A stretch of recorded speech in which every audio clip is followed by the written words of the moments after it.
Now, as the war with Iran continues, remember the true cost of the conflict. 13 service members lost their lives in connection with Operation Epic Fury, as the Trump administration named it.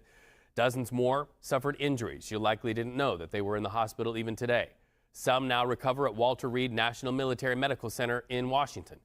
Well, we know President Donald Trump visited that area Tuesday, but CBS News also learned he did not meet with troops injured in the Iran conflict. So let's talk about that. Live to CBS News correspondent Jonah Kaplan with this exclusive story. Jonah, do we know why the president made the choice not to visit these injured troops? It could be any number of reasons. Look, there could have been scheduling issues. There could have been breaking news issues, right? We don't know what the president's doing behind the scenes. It could be having to do with his own health.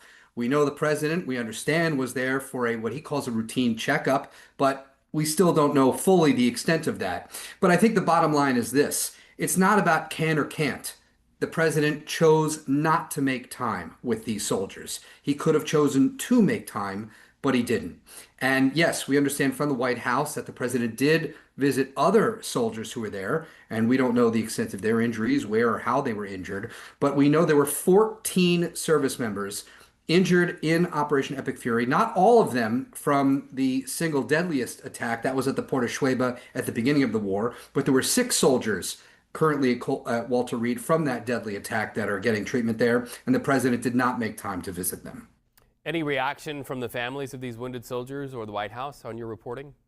Yeah, the answer right now is no, there's no reaction. And I think that's an important point too, because all through this process, and we've spoken with several of the injured, especially in that Port of Shueba attack, they've never wanted this to be political. If they had any disappointment, they're certainly not voicing it. But they've consistently said any of their issues that they've had about the preparations for the war, about their own security, it was never about the president or the administration. It was about their unit and their Army leadership. And in this particular sense, the 103rd Sustainment Command out of Iowa. So I'm sure personally, privately, they may have their own reactions, but they did not want to share them publicly.